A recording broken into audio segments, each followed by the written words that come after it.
Egaa bara kana hojiiwwan hojjenne keessaa raawwiin keenya gaarii ture. Akkuma kanas yaa'insa turizimii wajjinis wal qabatee hawwattootni magaalaa keenya keessatti argaman duudhaalee uummata keenyaa qabeenyi uumamaa nuyi qabnu aadaa fi sirni uummata Oromoo haala calaqqisuun hawwattummaan isaanii dabalee jira. Haaluma kanaan bara kana keessa daawwannaa lammiilee biyya keessaa fi lammiilee biyya alaatiin maallaqaan qarshiin biliyoona tokko ol ka ta'u dhangala'insa magaalaa diinagdee magaalaa keenyaa keessatti dhangala'uu danda'ee jira. Yeroodhaa gara yerootti turizimiin magaalaa keenya keessatti guddachaa kan jirudha.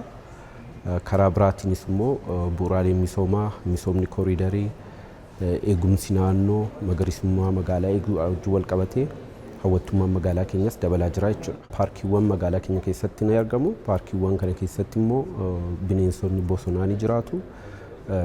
Akka biyya keenyaa qofaatti kan argaman simbirroowwan bineensonni adda addaa kan argamanidha. Akkasumas immoo paarkii biyyaalessaa kan jaarraa 15ffaa daangeffame paarkiin Subbaa magaalaa keenya keessatti argama. Daawwattoota biyya keessaa sagantaa bashannanaaf akkasumas immoo sagantaa qorannoo adda addaa gaggeessuudhaaf iddoowwan daawwataman keessaa isa tokko. Karaa biraatiin gaarreewwan Erar, Eegduu, iddoowwan amantaa magaalaa keenya keessa baay'eetu jiru. Akkasumas immoo hundi keenya beeknu duudhaa uummata keenyaa kan ta'e malkaa Ateetee iddoo irreeffannaan sun baay'ee iddoo seena qabeessa innis namoota iddoo baay'ee daawwatamudha. Karaa biraatiin bu'uuraalee misoomaa dhaabbilee turizimii irratti babal'achaa jiraniinis baay'inaan daawwattootni biyya keessaas biyya alaas bashannanaafis waltajjiiwwan konferensiiwwan adda addaatiifis magaalaa keenya keessa dhufanii kan itti fayyadamaa jiranii fi hawwattummaa magaalaa keenya kan dabalaa jiranidha. Egaa akkuma biyyaatti xiyyeeffannoo guddaa seektarichaaf kennamee jiruun sadarkaa magaalaa keenyattis eegumsi qabeenya uumamaa aadaa uummata keenyaa qindoomina sadarkaa olaanaa irraa kaasee hanga caasaa godaatti jiru hojiiwwan eegumsaa beeksisaa fi kunuunsi adda addaa gaggeeffamaa jira.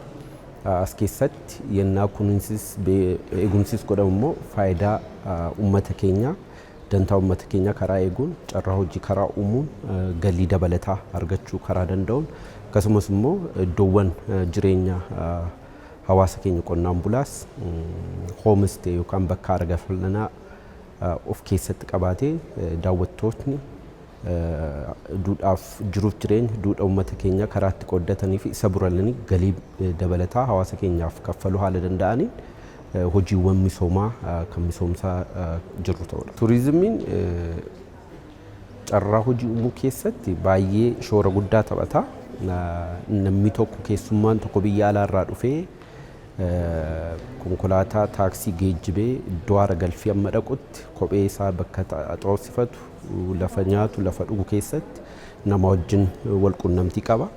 Qunnamtii kana keessatti immoo tajaajila argata. Tajaajila argatu kanaan immoo in kaffalaa jechaadha. As keessatti akka dhaabbilee turizimii keessatti hojii dhaabbiitiin ogeessummaadhaan tajaajila adda addaa kennuudhaan ijoolleen keenya qacaramaa jiru. Karaa biraatiin immoo iddoowwan hawwata turizimiitti hojiiwwan gaayidummaatiin iskaawot gochuudhaan tajaajila adda addaa kennuudhaan carraa hojiis uumamaa jira. Karaa biraatiin dhiyeessii dhaabbilee turizimii yookaan hoteelaaf turizimii keessatti galtee ta'u oomisha qonnaa kuduraaf muduraa dhiyeessuudhaanis carraa dabalataa carraa hojii uumaa jira. Galii dabalataas akka argatan taasisaa jira. Kanaaf walumaa galatti karaa hundaatiin potenshaal magaalaa keenya qabdu giddugaleessa godhachuudhaan hojiin turizimii, misoomni turizimii, hojiin mootummaan hojjetu, bulchiinsi magaalaa keenyaa hojjetu, hojiin abbootiin qabeenyaa investimentii irratti bobba'an hojjetan hawaasa keenya karaa carraa galii dabalataa diinagdee isaaniitti utuban ta'uu waan qabuuf qindoominuma kana seektaraalee qindoominaa wajjin hojii kana irratti hojjechaa jirra. Akka magaalaa keenyaatti investimentii turizimii akka babal'atuuf tokko lafa turizimiidhaaf adda bahe kanaaf foorumii investimentii yaamnee achirratti waamicha adda addaa abbootii qabeenya biyya keessaas biyya alaa jiraniif goonee jirra. Lammata warri immoo already hojii keessa jiran tajaajila turizimii kennaa jiran babal'ifannaadhaan investment isaanii akka isaan babal'ifatan deeggarsa adda addaa kennaa jirra.